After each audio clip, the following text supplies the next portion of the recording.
Hello everybody, welcome to my live stream. Sorry that I was a little bit late. Just got some stuff going on personally.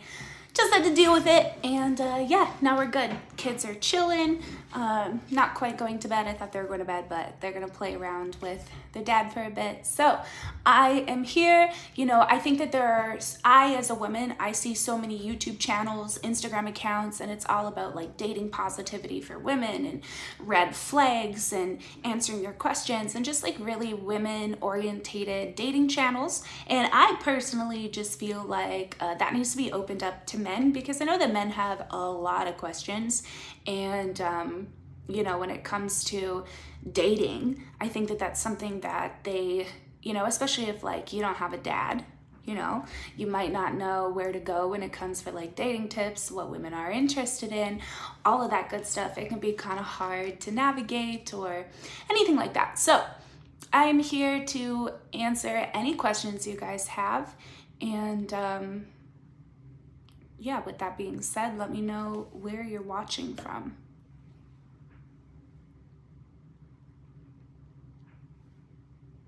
How do I build up my confidence is question number one. Building up your confidence is it's something that's difficult to do. So I'm not going to sit here and be like, oh my goodness, this is how you do it. And it's so easy. And in 1 week, you're just going to walk around feeling like Chad Alpha Omega. That's not the answer. The answer to building your own self-confidence is about figuring out what your best qualities are. The best way to figure this out is to reach out to people who aren't your parents, because your parents have this automatic bias towards you where they just think that, especially your mom, just thinks everything about you is great. So you got to go to people like, your friends, maybe work associates, just people that are familiar with you, and just say, hey, what are like my best qualities? It could be physically, it could be personality. I would really focus on the personality. If you're somebody that feels like maybe you're not a 10 in the looks department. We see it all the time where men who are not, conventionally by society's terms attractive, all the time with these like bombshells of women. And how do they do it? It's confidence. So figure out what the top 3, whatever, the best qualities about yourself according to the other people around you. If you have female friends, they're great people to ask, and take those qualities and really highlight it. If they say you're really funny, start to express more of your personality. If you're not quite understanding where you're funny, ask them, hey, can I have some like examples? Because I'm somebody that growing up, people used to think I was funny. They tell me I was funny, and I never really knew it. So I didn't figure out I was funny until I ended up being a social media influencer. Question number 2, should men avoid dating online? Personally, it depends. It depends if you have patience, it depends if you have confidence, and you have to really know the area that you're dipping into. For every 1 girl on dating apps, I think there's it was 7 last time I checked, but I think now it might be even outrageously higher. Last I heard it was 7, but 1 to 7 is still, it's pretty bad odds, right? So you got 7 guys for 1 girl. Social media, dating apps, the bad thing about it is that it's very shallow, right? Like you are doing it based off of a swiping system. Okay, am I immediately attracted to this person? Attracted enough to them to read their bio? That's what it's about. So if you're not somebody that's like super great looking and you know that, social media, dating, online dating, whatever, it might not be the best thing for you. It doesn't mean that you can't do it. I suggest meeting people in real life situations. If you have a group of friends, go out to a bar every Friday, go bowling, just go do something in the community. If you're really into gaming, that's a good community to be in. Find things that you like, and that is where you will find women. That is where you will find your future wife. I always say you'll probably find your future wife in the grocery store. You won't find her on Plenty of Fish. But I also have friends who are married, and they met each other on like Plenty of Fish, Bumble, places like that. So you have to have confidence, understand that you are gonna meet some gold diggers, and you're not gonna find your wife the first person that responds to. That's just, the first person that responds to you, not gonna be your wife.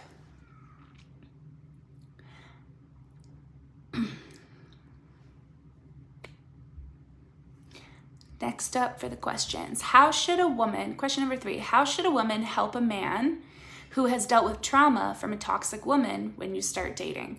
That's a really, really good question. If you are a woman and you're starting to get into a relationship with somebody, you know that they've experienced trauma, or maybe you're not even sure and you want to ask them, it's okay to sit down with them and be like, okay, I have had some negative, shitty relationships. These are my triggers. What are your triggers? What are your pet peeves? And the thing is to remember about men, and when they open up about their feelings, for a lot of men, that chance comes so far and few in between. So for example, the first time that your man opens up to you about something, how you respond to that will be very key and very critical to how he opens up to you for the rest of the time that you guys have together. So when a man opens up to you, you make sure that you just be quiet, you listen. If you know that your partner is somebody who enjoys physical contact, put a hand on them. It's a soothing, grounding technique.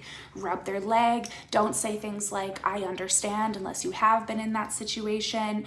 And really just don't overtalk them. Allow them to just speak and just listen. That's the most powerful thing that you can do. But for some reason, when you tell a woman, hey, just listen to a man and don't say anything, it's just seemed as like so misogynistic. But when we're talking about trauma and men's feelings, let's be honest, it's not coddling to think about how the person you're dating, specifically the man, how he's feeling. Question number 4, I'm being hit on by a 25-year-old and I was 17 when she started. How do I get her to stop? Oh my goodness, how old was she? She was 25, or she is 25. Thank you so much for donating $5 to Movember. That means so much to me. For those who see, I have the donation link linked for Movember, the largest nonprofit organization for men in the entire world. And in 2023, I'm trying to raise 100K. So thank you so much. I really appreciate that donation. Okay. If you have anybody who's trying to hit on you and you're not interested, the best thing that you can do is cut off as much contact. If you can't, say you work with them, you go to school with them, or you're forced to be stuck in social situations with them, you need to have a very firm conversation with them with a third person present, because what that third party does is, number 1, it's your witness, and number 2, when people are being called on their shit, especially things that they're doing that they know is wrong, when that happens in front of a non-biased third party person, it makes it much more difficult for that person being called out to gaslight you, to yell at you, to abuse you.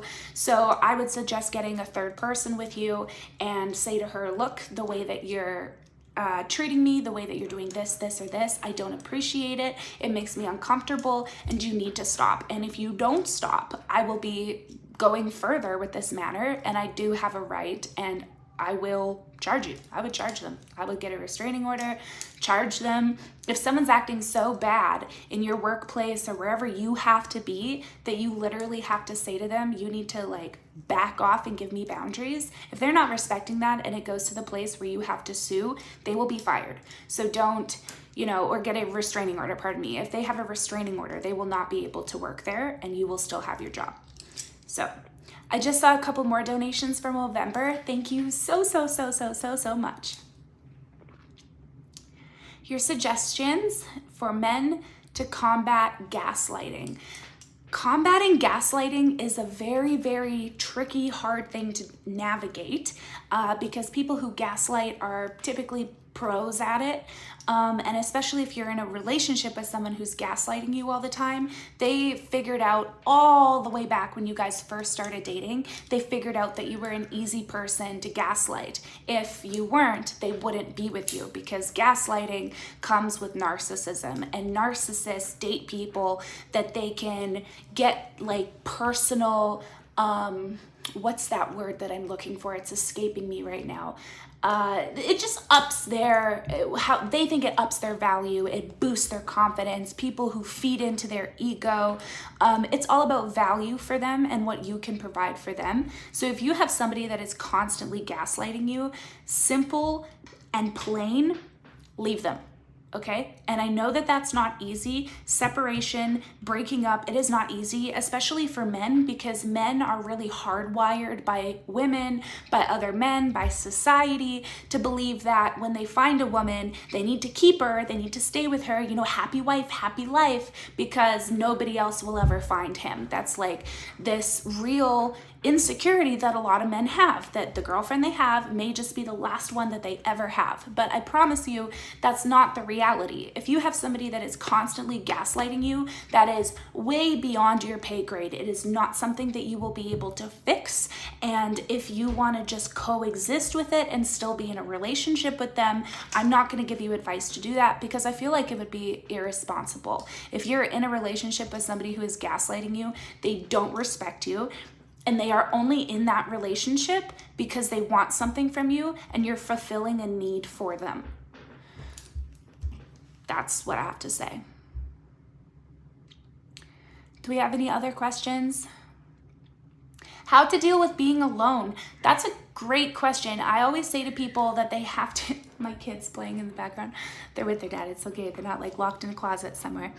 I always say to people that before you get into a relationship with somebody, you have to be happy being by yourself. Solitude needs to feel really good for you, because let me tell you something. If I'm a woman coming into your life to do a whole bunch of toxic shit, if you don't have codependency, you really value the time you have by yourself, your meter for what kind of bullshit you're gonna accept, it gets like way lower, right? Because you're gonna say, why would I sit here and deal with your attitude, your shitty behavior, when I could be at home playing World of Warcraft or jacking off? You know what I mean? So the key to being happy to being alone is doing things that you enjoy doing. Clean your house during the day. Be productive. Go for walks. Get a pet. Pets are awesome. They make you more active, more productive. Pets in themselves, they build your confidence. Honest to God, you need to be happy being by yourself, and that just starts with you. It starts with getting to the place where you understand that being alone right now doesn't mean that you're gonna be alone forever, but being alone right now and getting yourself to a place where it feels good being alone, that is absolutely key to finding a good relationship in the future. Because women, manipulative women and manipulative men, what they do is they target people who really just depend on somebody. They have really strong codependency. They want to be around you 24/7. They need you to do this. They need this, this, and this. And a healthy relationship doesn't work like that. It is okay to be in a relationship and want that person, but you should under no circumstances be in the position where you need that person. Under any realm, it's not healthy. With that being said, though, I think I've got time for about one more question.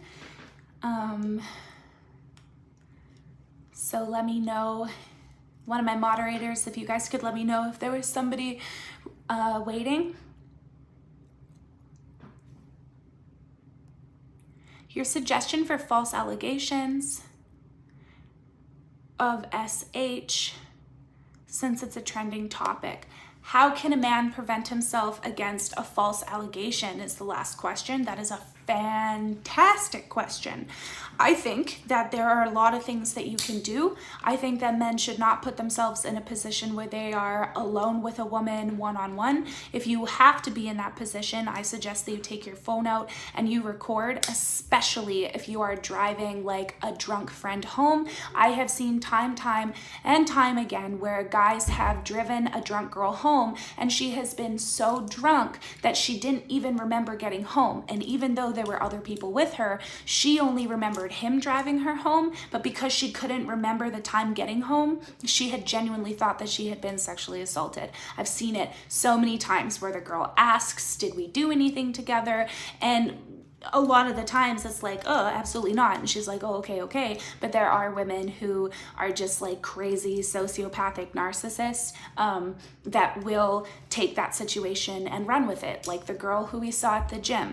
That girl who did that viral clip getting mad at the guy for trying to help her load her weights. She apologized in a post. I think it's like on her blog or something. And she said that the reason why she did it was because she has past sexual trauma. And so she just reacted and she filmed it and she posted it. Well, that's a really, really, really big red flag. And the men in her life are not safe, because although I am terribly sorry that you have sexual trauma, that is not something that anybody should deal with. I understand what that's like. We need to harness our trauma in a way that we have control over it, and we're not projecting it out to other people. And somebody like that gym girl who has past trauma and is like, oh, I'm just gonna use it for the internet, that could happen to you, especially since clout is like the most addictive drug right now. Everybody wants to post a video on TikTok and have it go viral. So just don't put yourself alone in a situation with a woman. You shouldn't do it bad, unless you know her very well. Don't put yourself alone in a situation with her where she's intoxicated. Try to stay in like, public areas where there's cameras, especially on things like first dates.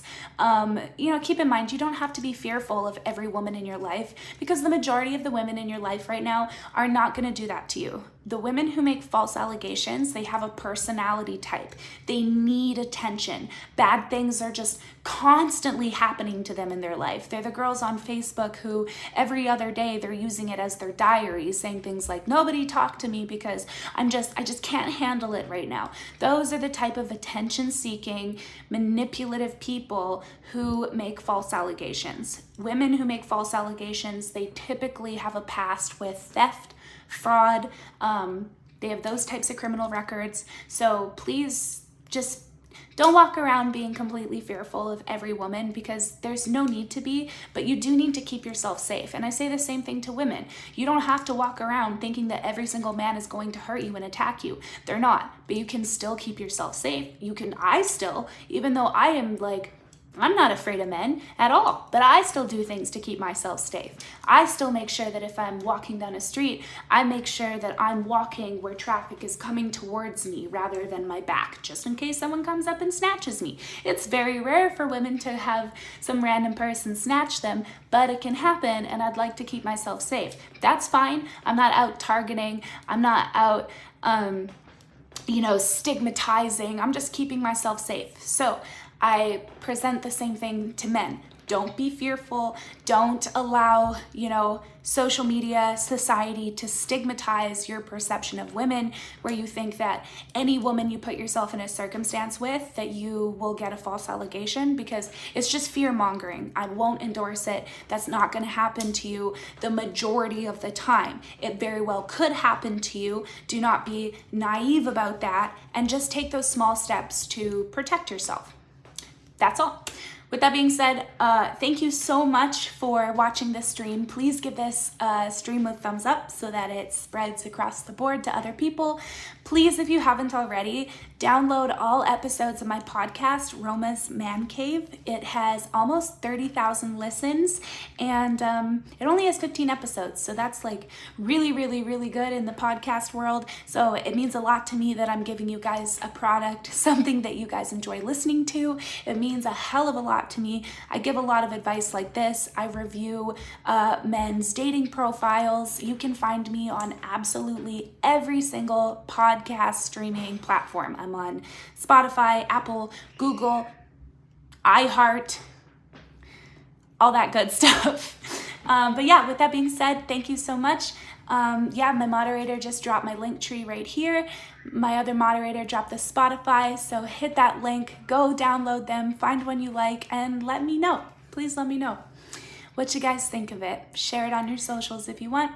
And I gotta cut it short tonight. Unfortunately, my kids are still awake. I don't know if you can hear them playing and screaming in the background with their dad, but I gotta go support with bedtime. So short live today, but I hope that you guys enjoyed the advice, and I hope that it helped you. Please leave a comment and let me know what stood out the most for you. If there was something that I said that really stuck with you and that you are gonna apply to your life, let me know. I wanna read it and I will comment back to you. Thank you so much. I love you guys. Don't give these Beckys any fucking dick.